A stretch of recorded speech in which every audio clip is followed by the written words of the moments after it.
Ciao a tutti, mi chiamo Charlotte e oggi parlo un po' della speranza, ok? Che vuol dire in inglese hope. È per questo che ho deciso di studiare anche una poesia della scrittrice americana Emily Dickinson, okay? So, while I was, a little bit of background, while I was doing a bit of searching around for inspiration for the content of the March Italian Club video, I was typing, I was looking for a couple of words on the internet. So, la speranza e anche poesia. Ok? Perché cercavo una poesia italiana. Ma ho trovato, la prima cosa che ho trovato è stato un sito web. Dov'è? Ah, qui. Davanti a me. Questo sito web, frasimania.it, è qui c'è un articolo con 15 poesie di speranza, ok? Per darsi il coraggio. So I went online, looked for hope, la speranza, and poem, poesia, on google.it, and I found this website. And so this website's got 50, or this link will take you to 15 poems which will give you the courage to face difficulties that you might be facing in life. And the first poem that came up was an English language poem. So I've got the English language poem here. It's written by American poet, writer Emily Dickinson, who I like very much. And also, here is the Italian translation I found. However, I can't find, so that I could give credit to, the Italian translator. So I need to find that, and I will try at some point to add that credit to the translator who did it. So well done to you. Brava or bravo, depending on whether you're a chap or a lady.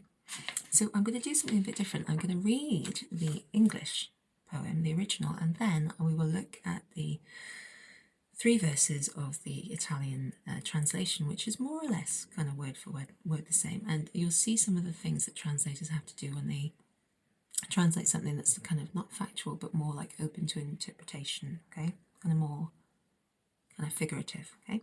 So here is the original.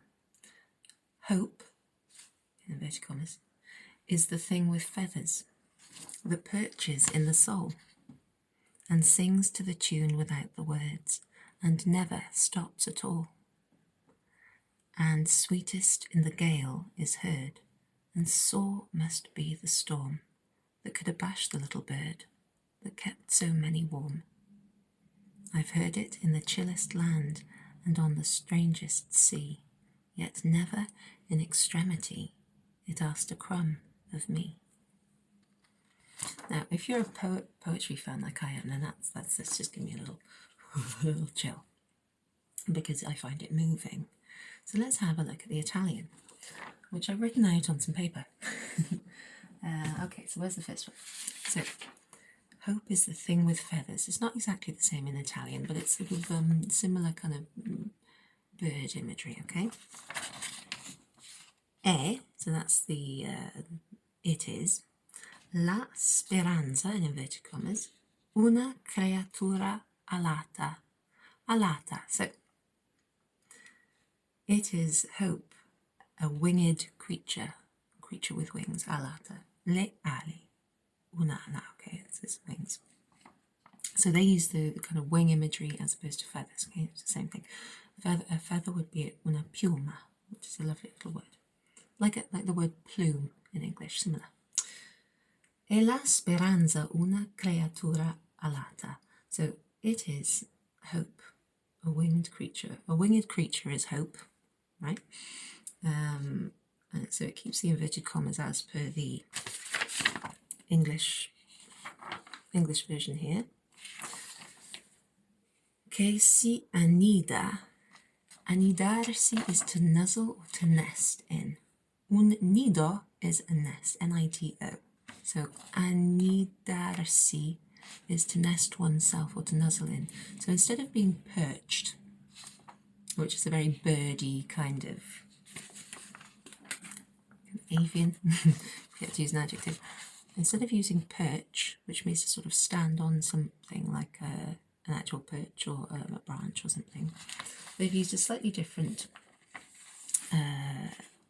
verb in Italian, but it's a cute, it's still like bird-like because it refers to a nest, si annida, and it's in the third person singular because it agrees with hope, la speranza. So hope is the subject of this whole thing, I think, actually, whole verse. E la speranza una creatura alata. So hope is a winged creature, or a winged creature is hope. Che si annida nell'anima. So in English it says that perches in the soul. Okay, so this says which nuzzles or nests within the soul. E canta melodie senza parole. Okay, canta, like a bird, sings. Melodie, melodies, tunes. Senza parole. So let's look at the English. And sings the tune without the words. Okay, sings the tune without the words.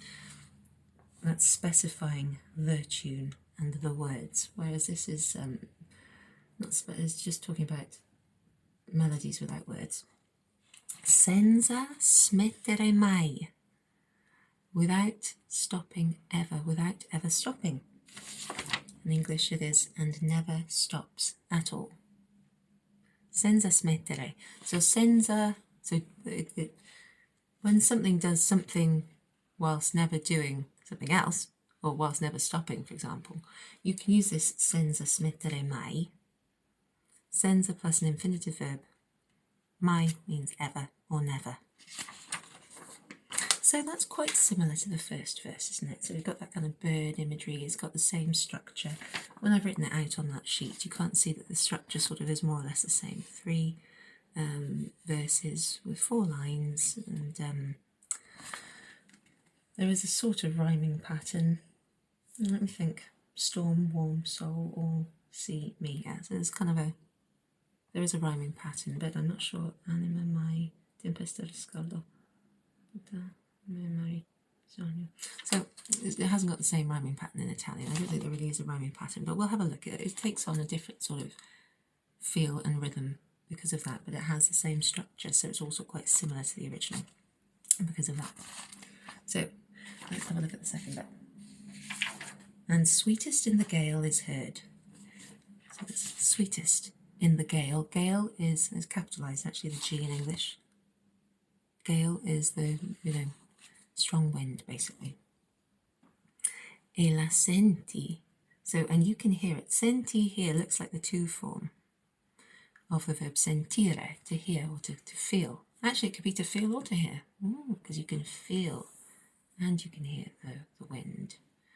But actually, what we're listening to is the call of, or the song of hope, okay? Because they're using this bird imagery. Hope is like a bird, basically.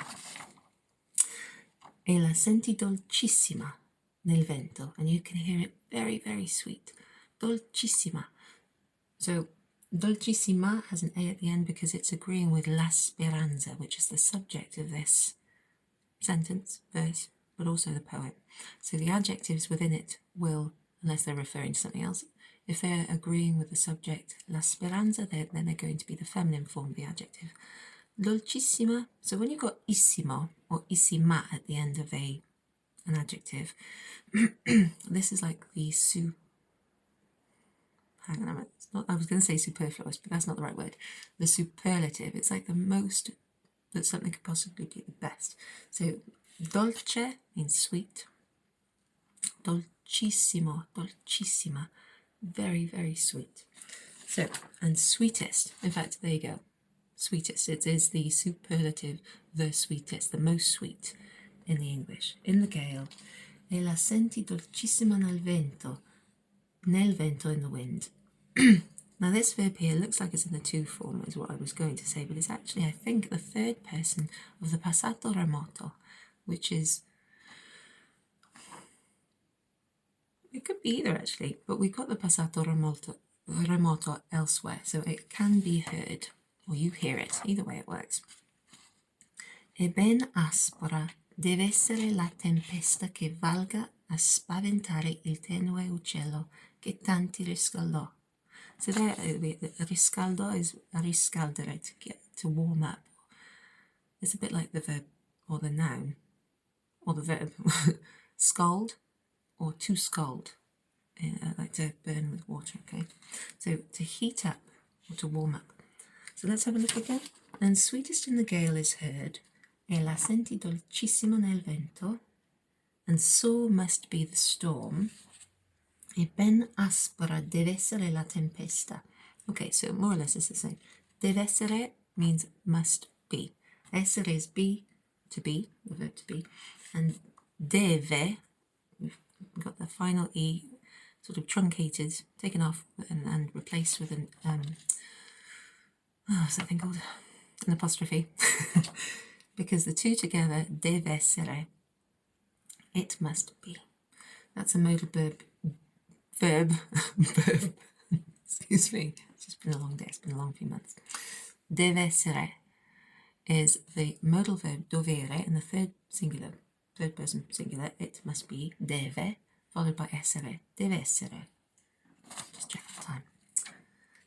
So, ben aspra, aspra is like cutting or chilling or what's the word, like strident, sharp, okay? So it's kind of similar to so, must be the storm. Deve essere la tempesta, okay, tempest. So in English, that could abash the little bird, che valga a spaventare il tenue uccello.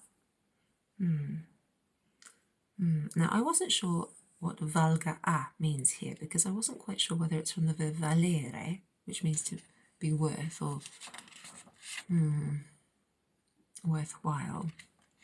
So I'm not sure about that. So if you know about valga, then let me know. But a spaventare is to frighten or to scare something. And I just want to check tenue, because I had this all in my mind. Yeah, tenuous. Okay, tenuous, like a weak, feeble, yeah. Okay, that makes sense, a little bird. Okay, so in English we've got the little bird. Here we've got il tenue uccello, to make it seem like fragile and,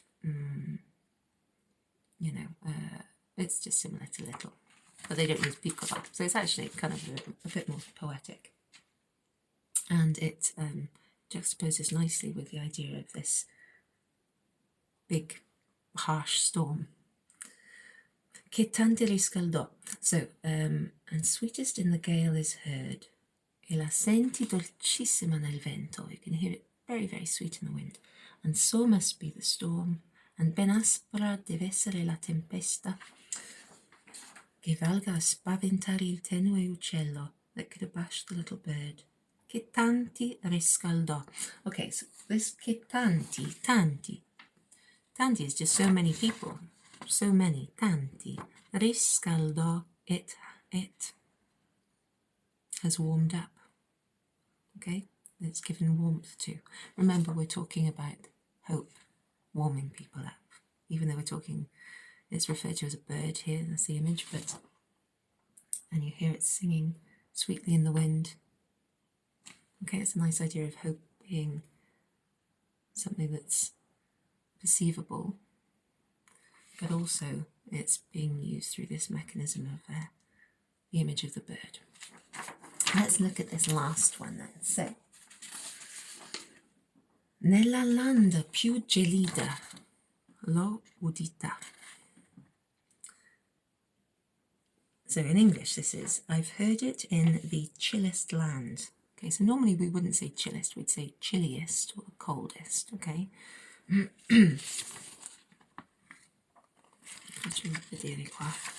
I've heard it in the chillest land, that one down there.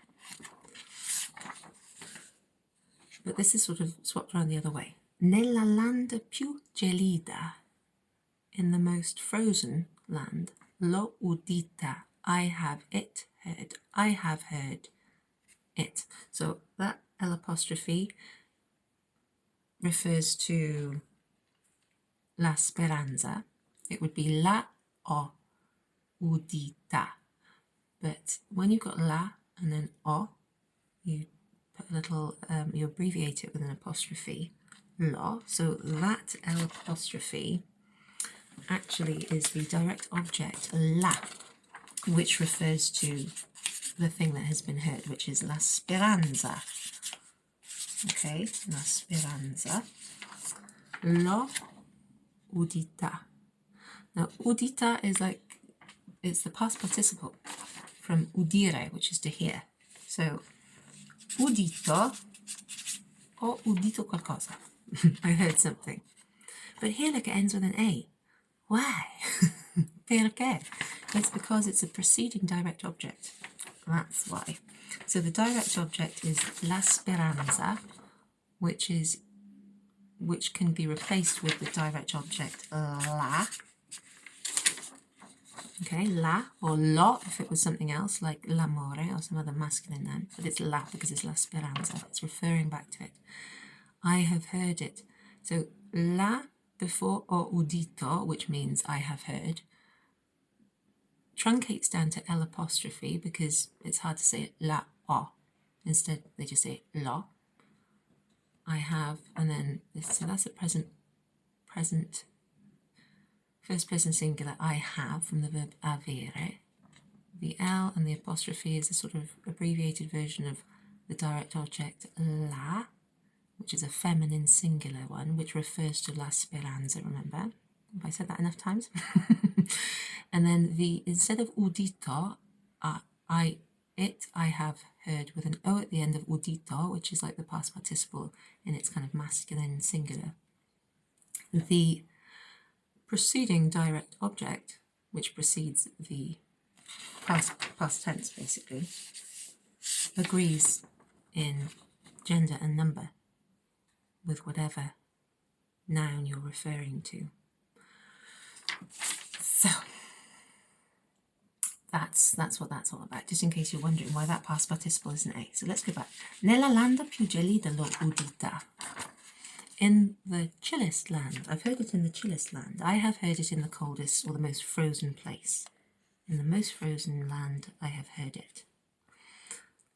Sui means on the. Su plus I. Okay, so I is the article the in front of something that's masculine and plural. So mari, sui mari, on the seas, plural, right? Not il mare, I mari, that one there. So sui is su plus I put together. Sui più means most or more, but I think it's on the most. Remoti, remote, obviously, no, it's not obvious, but you know, it is remote, far away, and isolated, I suppose. Mari, I've heard it in the coldest or the most frozen, if you're doing it literally, the most frozen lands, I've heard it, la speranza, on the most remote seas. Ma, but, nemmeno, not even, all'estremo del bisogno, not even in the most extreme of need. Ha voluto, has it wanted, una briciola, a crumb, da me, from me. So that's almost exactly the same kind of sense of things. I've heard it in the chillest land and on the strangest sea, yet never in extremity it asked a crumb of me. Nella landa più gelida l'ho udita, su più is not what it says, sui più remoti mari, on the most remote seas, plural. Ma nemmeno all'estremo del bisogno, but never even in the most extreme of need. Ha voluto una briciola da me. Has it wanted, it has wanted, ha voluto, from the verb volere, to want. Not volare. Volare, woo. No. Volere is an ER verb, which means to want. It's also a modal verb. So we've seen volere in the past tense, and we've seen deve essere, which is the modal verb dovere. So never has it wanted anything of me. Cioè, that means that Hope has never asked anything of the writer, in spite of bringing so much to so many. So there you go. I think it's lovely. Let's do a little come si dice. How do you say? In inglese, come si dice to stop? Scusa, non in inglese, in italiano, come si dice to stop? Si dice, o diciamo, smettere. Smettere. It can also mean to quit. Smetto di fumare. Smetto di mangiare il cioccolato. Questo non è vero. Smettere is to stop. To stop. Okay, ERE verb there, to stop. Come si dice to scare? To scare or to frighten, actually. Spaventare. Spaventare qualcosa o qualcuno. To frighten or to scare. Not a nice verb, is it? To scare. What was that word? Bird. Bird, bird, bird. Bird is the word. Bird, bird, bird, bird. I'm in a silly mood at the moment. I think it's because I've just been working for so long. Uccello is bird. Bird in Italiano si dice uccello. Double C and then an E after a C makes a che sound. Like limoncello, or like the actual instrument, the cello. That's bird. Okay. What else? Here's a nice one. The word soul. Not the sole of your shoe, but the soul that hopefully lives within us or animates us. I think I might have given the game away there. L'anima. I did that actually by mistake. Well, not unintentionally. So l'anima is the soul. But you can understand why it is l'anima, because it is from, or linked to, the thing that animates us, that brings us to life, the soul. So there you go. Isn't that lovely? Both lovely, the Italian version and the original English one. I'll read the English one first, then I'll read the Italian one, e poi basta. Hope is the thing with feathers that perches in the soul and sings the tune without the words and never stops at all. And sweetest in the gale is heard, and sore must be the storm that could abash the little bird that kept so many warm. I've heard it in the chillest land and on the strangest sea, yet never in extremity it asked a crumb of me. In Italiano, è la speranza una creatura alata che si annida nell'anima e canta melodie senza parole, senza smettere mai, e la senti dolcissima nel vento. E ben aspra deve essere la tempesta che valga a spaventare il tenue uccello che tanto riscaldò. Nella landa più gelida l'ho udita, sui più remoti mari, ma nemmeno all'estremo del bisogno ha voluto una briciola da me. I hope that was useful and interesting. Grazie mille e alla prossima volta. Ciao ciao!